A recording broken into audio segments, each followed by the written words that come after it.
Les défis auxquels sont confrontées les administrations fiscales de nos jours en matière de taxation des grandes multinationales sont considérables. Ces défis sont d'autant importants quant à ce qui concerne la taxation des géants du numérique. Quelles sont ces réformes? Quelles sont les évolutions des travaux sur ces différentes? Quels sont les fondamentaux de la réforme et quels peuvent être les incidents d'un probable accord sur les pays en développement?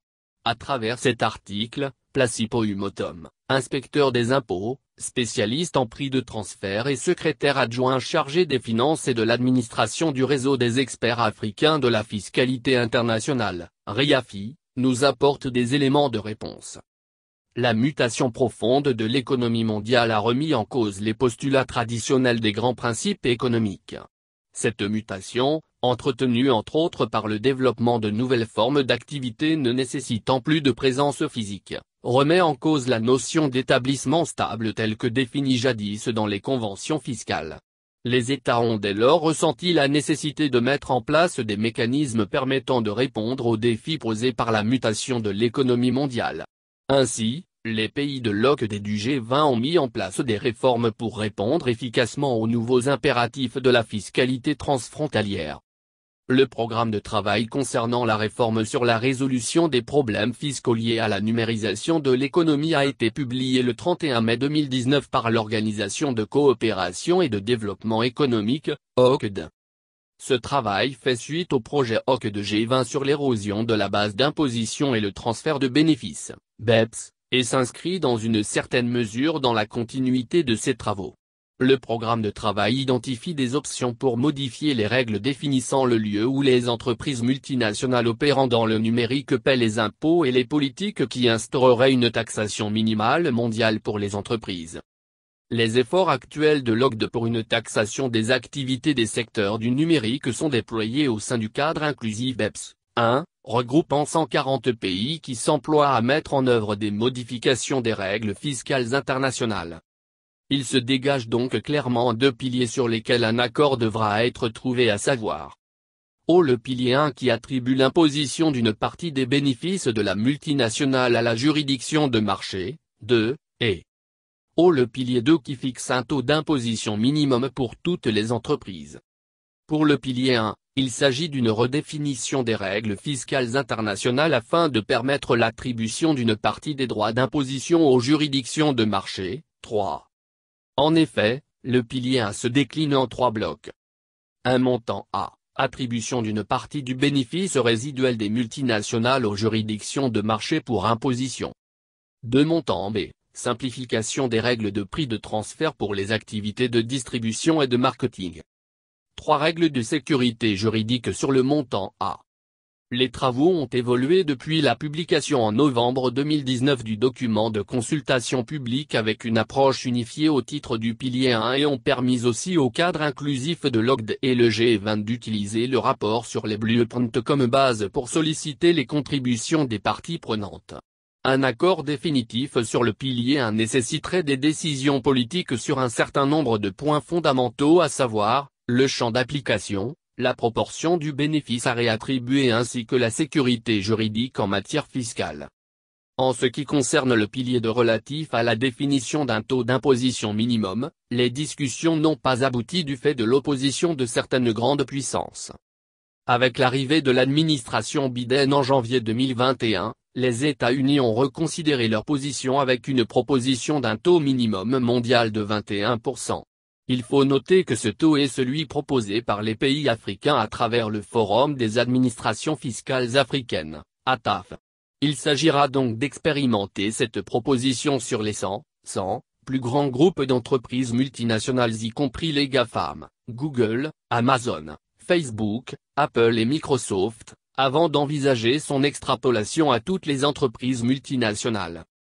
Si les États s'accordent sur le taux minimum d'imposition, il reviendra à la juridiction de siège ou la juridiction de marché de l'entreprise d'imposer les revenus insuffisamment taxés dans une juridiction à un taux équivalent à la différence entre le taux minimum d'imposition et le taux d'imposition réel.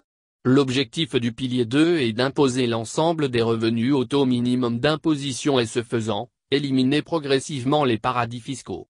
Les États proposent que les impositions supplémentaires du différentiel d'imposition soient réparties sur la base du chiffre d'affaires réalisé juridiction par juridiction. D'autres États pendant ce temps proposent une répartition basée sur une clé à définir par les pays lors de l'accord. Par exemple, un groupe d'entreprises multinationales dont le siège est situé dans la juridiction est imposé à un taux minimum mondial de 14% pour l'ensemble de ses activités mondiales. Ce groupe dispose d'un établissement stable dans la juridiction B qui y est imposé à un taux privilégié de 5%. La règle du taux minimum d'imposition sur la base de la proposition américaine voudrait que le groupe soit imposé dans la juridiction A pour le reliquat de 21%, 14% soit 7% ou inversement dans la juridiction de l'établissement stable, B, et que le dit reliquat soit réparti entre les juridictions. En l'espèce la juridiction B serait lésée quelle que soit la clé de répartition dans la mesure où elle a sous-imposé les activités de l'établissement stable par rapport aux autres juridictions et pire va donc partager l'écart avec ces dernières. Cette situation aura donc comme conséquence l'élimination progressive ou totale des paradis fiscaux qui constituent un manque à gagner pour les administrations fiscales du fait de la pratique de l'optimisation fiscale agressive ou de transfert de bénéfices. Même si le taux minimum d'imposition de 21% n'a pas fait l'unanimité lors des discussions, la première quinzaine du mois de juin 2021 a permis au G7 de parvenir à un accord historique pour faire payer plus d'impôts aux multinationales à un taux minimum mondial d'imposition des sociétés d'au moins 15%. La plupart des pays s'activent à s'aligner sur la position du G7, notamment lors de la prochaine réunion du G20 à la fin du mois de juin et du cadre inclusif OCDE/G20 au début du mois de juillet 2021. L'analyse du projet d'accord sur l'attribution des droits d'imposition à la juridiction de marché indépendamment de la présence physique, pilier 1, ne permettrait pas à la plupart des juridictions de réaliser un gain considérable de recettes fiscales. Cette situation aura pour conséquence de favoriser relativement les économies à faible revenu et à revenus intermédiaires dont la majorité des pays africains comparativement aux économies avancées. Les pays en développement s'en sortent donc gagnants dans la mesure où plus de la moitié des bénéfices réattribués proviendraient des 100 plus grandes entreprises multinationales qui sont toutes fiscalement domiciliées dans les pays développés.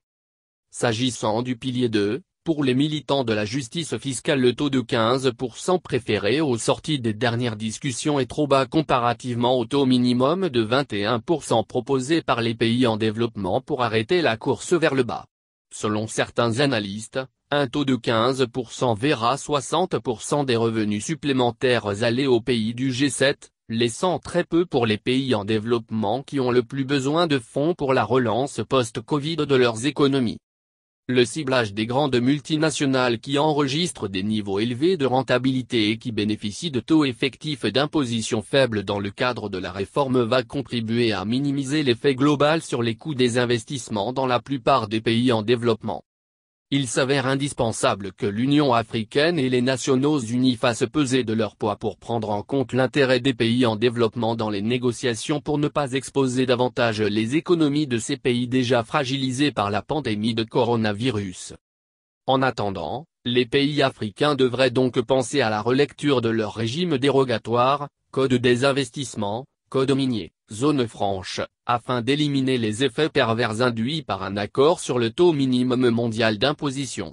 S'il est vrai que les régimes dérogation ont pour avantage d'attirer les investisseurs, il n'en demeure pas moins vrai que dans le contexte actuel ces régimes réserveraient le droit d'imposition aux pays développés qui en tireront le maximum de profit. Voilà pourquoi il est donc indispensable de penser à renforcer d'autres mesures en dehors de celles fiscales qui pourraient attirer les investisseurs entre autres, la stabilité politique, la sécurité juridique et la garantie de la protection des personnes et des biens.